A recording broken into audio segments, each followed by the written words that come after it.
All right, so we are going to finish up lesson 4.4 with some more factoring problems. Let me jump on over, present my screen and jump on over and we'll get started.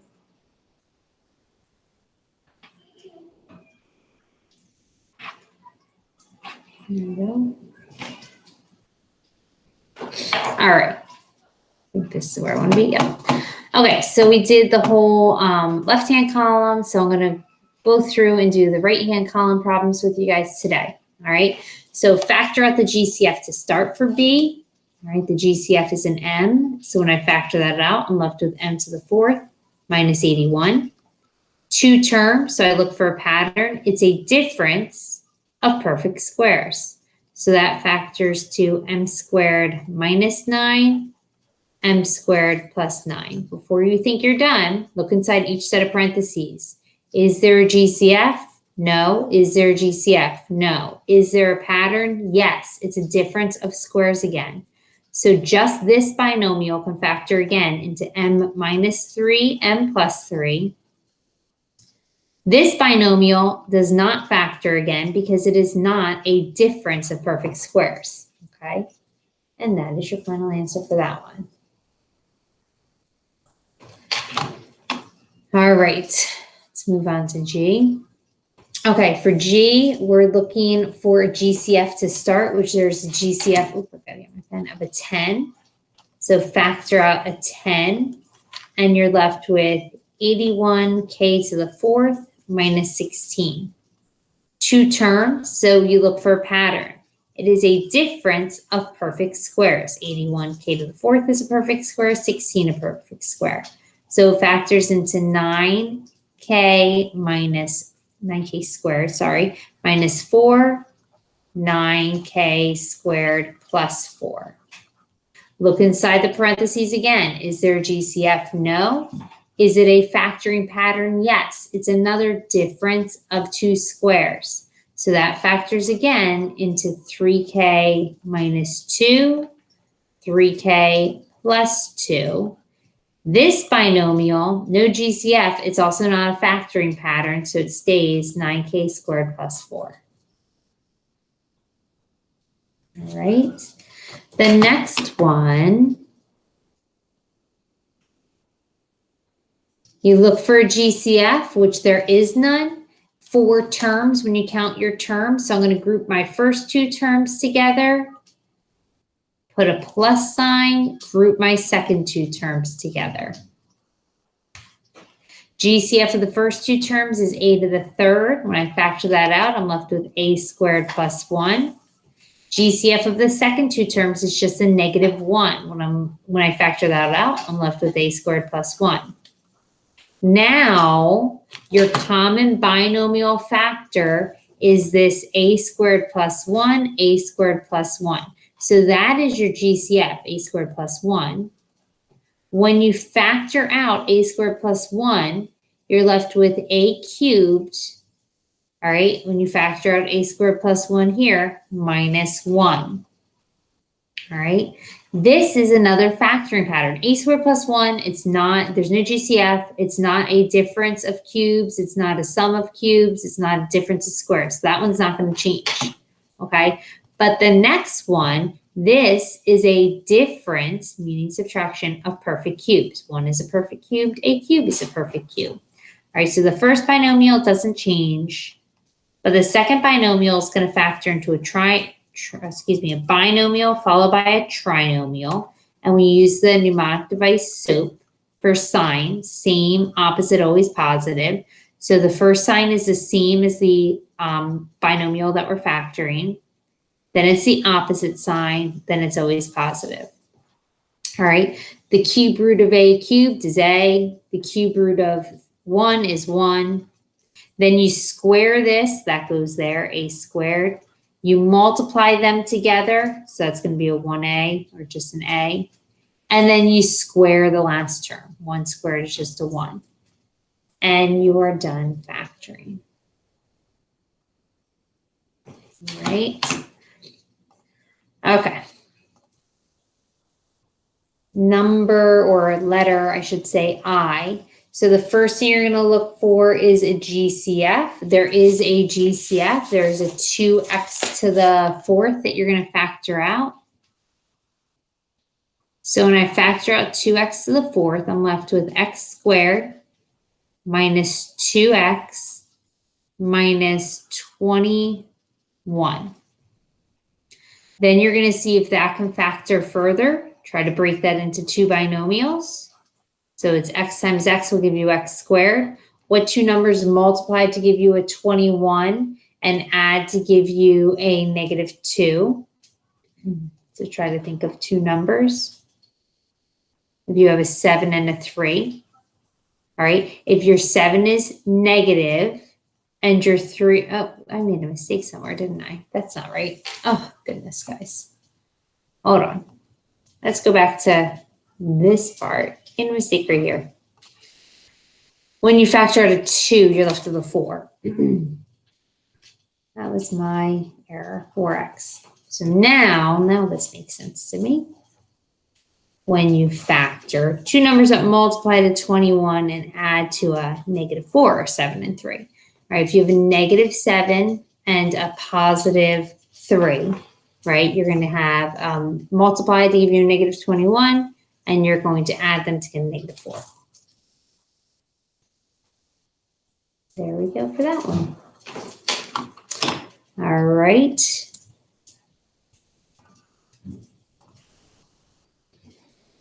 Next one, there are 4 terms. Look for a GCF first. Nothing they share in common. So I'm going to group my first 2 terms, 5z to the third plus 5z squared, plus group my second 2 terms, negative 6z minus 6. GCF of the first 2 terms is a 5z squared. When I factor that out, I'm just left with z plus 1.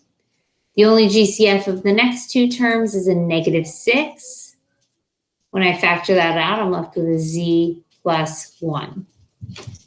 Now, hopefully you can see that your common binomial factor, what they have in common is that z plus 1. That's your GCF. Write that down.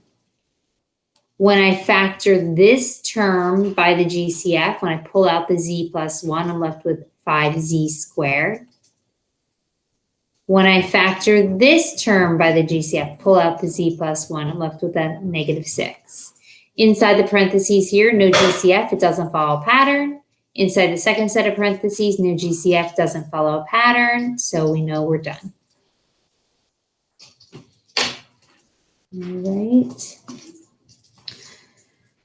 All right, the next one. So look for a GCF. There is a GCF of an x, so let's pull that out first. So you have 4x squared minus 4x plus 1. After you pull out the GCF of an x, you're going to see if you can break that trinomial into 2 binomials. It's a little more challenging of a factoring pattern since our lead coefficient is a 4, because it could be a 4 and a 1 or a 2 and a 2. Let's try a 2 and a 2. Now, the only factors of 1 are 1 and 1, right? So when I FOIL, I'm going to have 4x squared. That's good. And when I FOIL here, my outer terms will give me, last terms will give me a 1. But I need to check to make sure I can get a middle term of a negative 4. So when I multiply my outside terms, it gives me a 2x. My inside terms give me a 2x. If they're both negative, then I'll have that negative 4. All right. So that's how it factors. Now, because those binomials match exactly, this was actually a perfect square trinomial, which maybe you recognize that pattern, maybe you don't, but we can write it in a more condensed way as 2x minus 1 squared, because the binomial squared is what I have above. Binomials and binomial, they're exactly the same. All right. Okay, and the last factoring one for this section. So looking for a GCF, there is a GCF of a 5m squared. So when I factor out a 5m squared, I'm left with m squared minus 14m plus 49. Now, maybe you recognize patterns. This is a pattern. If not, we can just do guess and check like I did for the problem above. All right. So m times m will give you m squared. What two numbers multiply to 49, but those same two numbers add to a negative 14? Negative 7, negative 7. Because these two binomials match, we write it in a more condensed, consolidated way, m minus 7 squared. Okay. And the last problem for today, P. So if you remember from yesterday's lesson, or for day one, it says, show that the binomial is a factor of the polynomial. We're going to do that by using synthetic division, making sure we get a remainder of 0. Then factor the function completely. Okay, so it's important. Let me just point out, when you read the directions, you have to know what process to use, right? You need to have a plan for how to do the problem. What is this asking you to do? So it's important to read the directions and understand when it says show the binomial as a factor of the polynomial. One option is to do synthetic division, show that you have a remainder of 0. Then we'll factor it completely. Okay, so for this last problem, since we're factoring in the form or of the form x minus k, my k value is 2. I'm going to write that down first. And then my coefficients, I can see x to the third, to the second, x and constants, and no missing terms, no place values. My coefficients are 6, 8, negative 34, and negative 12.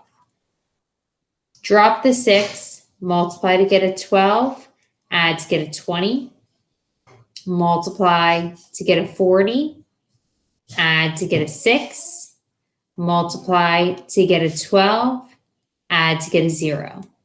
Okay, so that means that x minus 2 is a factor because I got a remainder of 0. So I know x minus 2 is a factor. And then the other factor is what we get when we do synthetic division, right? What else divides into this polynomial? So it's 6, 20, and 6 are the coefficients, 1 degree less. So I'm going to start with 6x squared, then plus 20x, and then plus 6. There is a GCF in the trinomial. There's a GCF of a 2, right? So factor out the 2, and I can put it all the way out front, or you could put it in front of just this parenthesis and then move it out front. It doesn't really make a difference. So when I factor out a 2 here, I'm left with 3x squared plus 10x plus 3. All right, see if this can be factored more. See if it can break into 2 trinomials, guess and check. Well, the only factors of 3x squared are 3x and 1x. The only factors of 3 are 3 and 1. You just have to figure out where does the 3 go, where does the 1 go, and we'll have to double check those middle and outer terms to make sure you get a 10.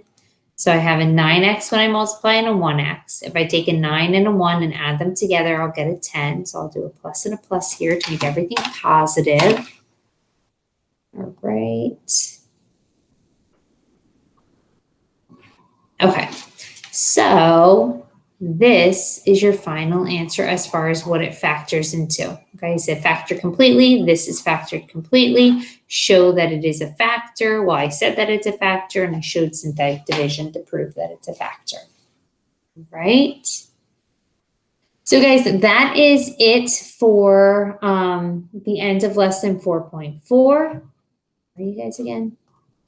So we will meet back here for the next lesson. Bye.